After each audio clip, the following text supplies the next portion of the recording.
अहिंसा तीर्थ प्रणेता, अहिंसा तीर्थ प्रणेता, जय जय हो भारत गौरव राष्ट्र संत प्रमुख सागर। स्वर्णिम स्वर्ण जयंती का अवसर ये महान है, मिलकर हम मनाएंगे गुरुवर देश की शान है प्रमुख सागर। जय हो गुरुवर प्रमुख सागर, जय हो गुरुवर। स्वयं से भावाप्ते बोलेंगे प्रभावे किसने कर्मणा तस्मै सज्ञान रूपाय नमोस्तु परमात्मने। हमारी चर्चा चल रही थी, 7 श्लोक हमने करीबन आपको समझाए थे। 8वां श्लोक आज है और बहुत अच्छा श्लोक है। बपुर्ग्रहं धनं दारा पुत्रा मित्राणि शत्रुवा सर्वथा अन्य सुहवानि मूढ़ा स्वानि पिबध्यते। आचार्य पुष्पा स्वामी इस 8वें नंबर के श्लोक में बहुत प्यारी सी बात कह रहे हैं, बहुत अच्छी सी बात समझाने का प्रयास कर रहे हैं। आचार्य यहाँ कहने का प्रयास कर रहे हैं, बपुर गृहम धनम दारा पुत्रा मित्राणि शत्रुवा सर्वधान्य स्ववानी मूढ़ा स्वानी प्रपद्यते। आप विचार करना, यहाँ आचार्य पुष्पा स्वामी आप सबको उस आत्मा से जोड़ने का प्रयास कर।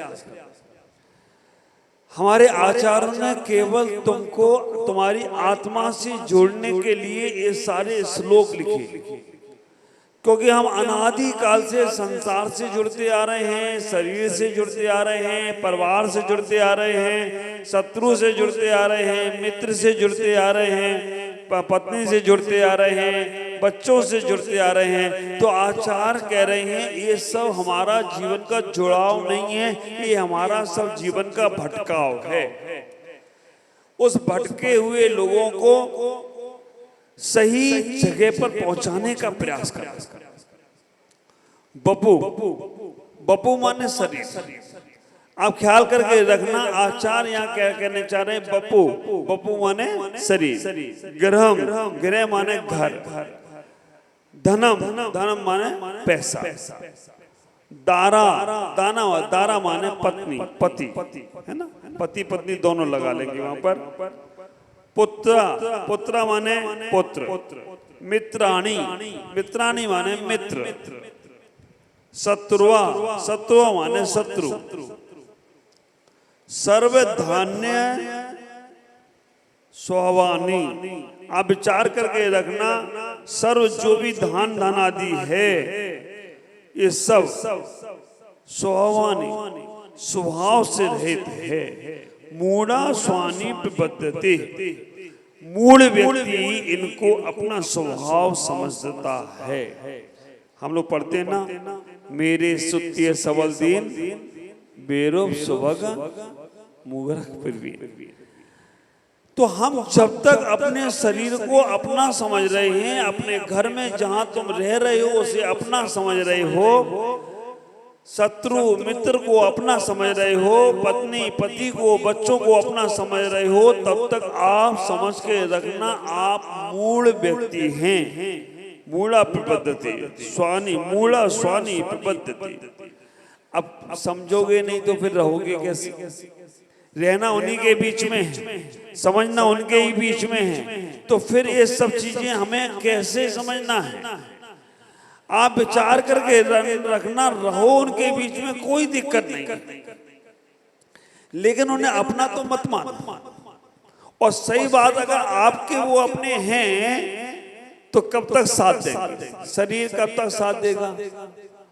मरने के बाद का तो छोड़ो, थोड़ा सा फीवर हो जाए ना तो दूध मलाई रबड़ी रखी रहती है, वो कहता दाल का पानी पिला दो हमें बस, ख्याल करके रखना, मरने के बाद तो शरीर साथ छोड़ेगा, लेकिन जिंदा में भी ये शरीर आपका कब कब साथ छोड़ देता है। थोड़ा सा श्वास खराब हो जाए फिर तो आप उठाने के लिए विचार चाहिए, बैठाने के लिए मन बहुत होता है। मैं मंदिर चला जाऊं लेकिन फिर नहीं जा पाते, मन बहुत होता है, हम चर्चा कर लें लेकिन शरीर नहीं करने देता है। तो हमें इतना ही विचार करना है, ये शरीर पर ज्यादा भरोसा मत करो, कब टाइम फिस हो जाए। इसके लिए जब तक चल रहा है तब तक इससे काम लेते रहो। काम तो अलग अलग है, खाने का भी काम है, पीने का भी काम है, झाड़ू का भी काम है, आराम करने का भी काम है, लेकिन वो काम सब संसार का ही कारण बनेगा। अगर आपने शरीर को जब तक चल रहा है, जब तक शरीर साथ दे रहा है, तब तक इसे अच्छे काम में लगा के रखो। जितना मैं हमेशा कहता हूं, तन का सदुपयोग जो लोग करते हैं उन्हें वज्र विषम नारद सेनन की प्राप्ति होती है। और आप ख्याल करके रखना, पहला सुख निरोगी काया है। और हमारे आचार्यों ने भी कह दिया, शरीर माध्यम खलु धर्म साधना, शरीर से ही तुम धर्म कर सकते हो।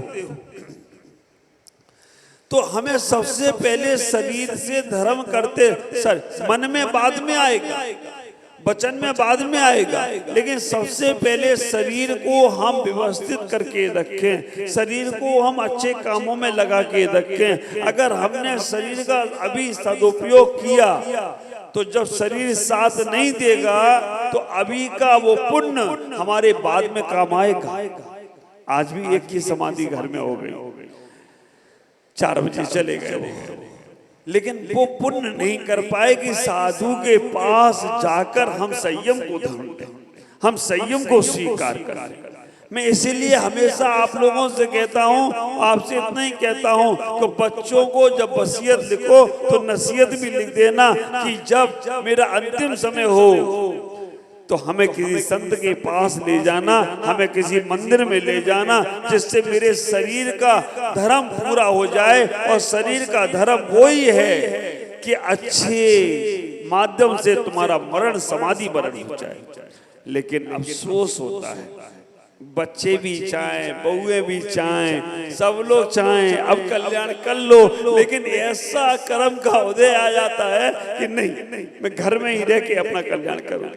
ख्याल आप अपने जीवन में ऐसी भावना हमेशा भाते रहना कि भगवान मेरा ये शरीर आखिरी समय में कम से कम वृद्धों के साथ, रत्नात्रि के साथ छूटना चाहिए। और जीवन में जो धर्म अच्छा करते रहोगे तो ये शरीर तुम्हारा आखिरी में साथ देगा। नहीं तो ये शरीर अच्छा खाना, अच्छा पीना, अच्छा रहना, सब अच्छा हो रहा है, नहीं जी, सब अच्छा चल रहा है। आप विचार करना, ये अच्छा जो चल रहा है ये सब संसार का ही कारण बनेगा। शरीर चलाने के लिए भोजन करना है या भोजन करने के लिए शरीर चलाना है? सोचना आपको। शरीर चलाने के लिए भोजन हो रहा है तो समझना अब ये शरीर तुम्हें हर जन्म में नहीं मिलेगा, अब वो शरीर मिलेगा जो कल्याण वाला होगा, तपस्या वाला होगा। और भोजन हम शरीर के लिए कर रहे हैं तो विचार करना, अब ये कमजोर शरीर होगा फिर बहुत तगड़ा वाला मिलेगा। और खाओ भोजन, और खाओ अपनी दाल मटाई।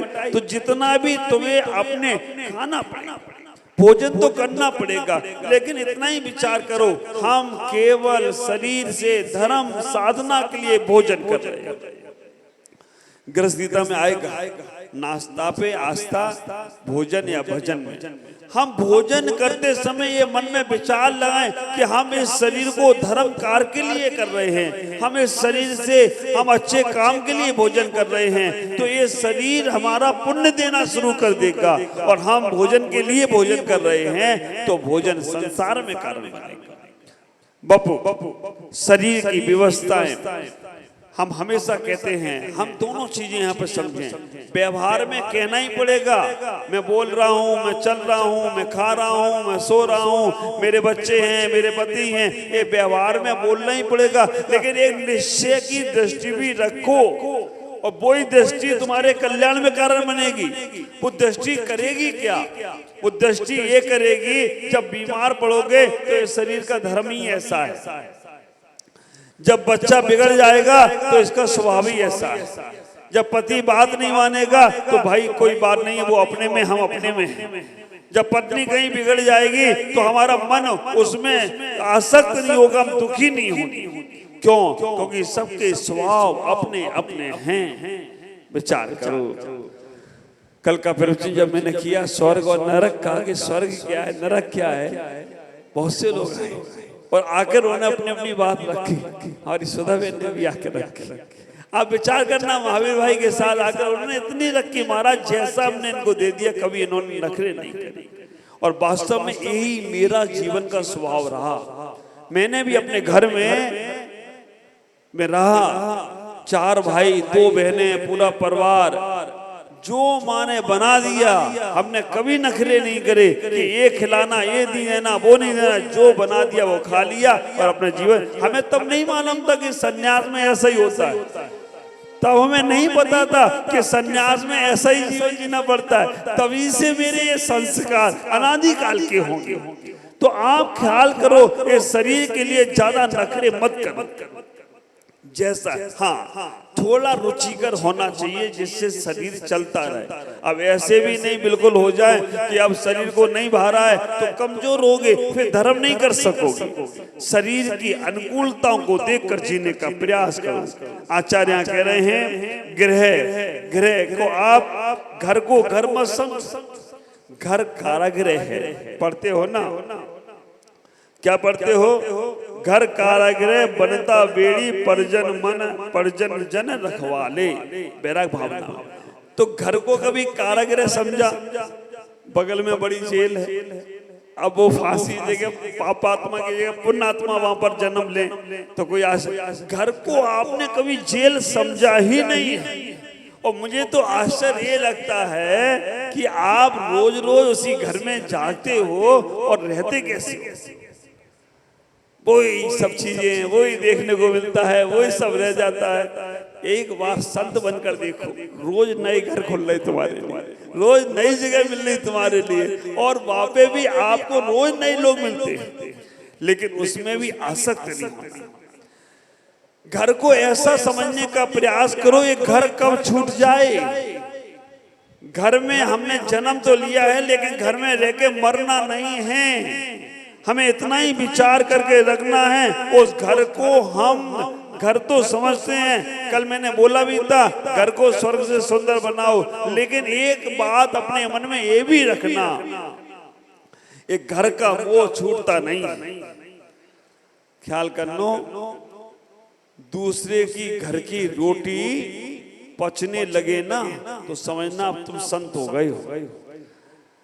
दूसरे की घर की रोटी हर किसी को पचती नहीं है, अपने घर की रोटी पचती है। और जो अपने घर की रोटी खा रहा है, अपने घर में ही रह रहा है, समझना वो संसारी। और जो दूसरे के घर में जाकर रोटी खा के आराम से अपना धर्म ध्यान कर रहा है, वो सन्यासी।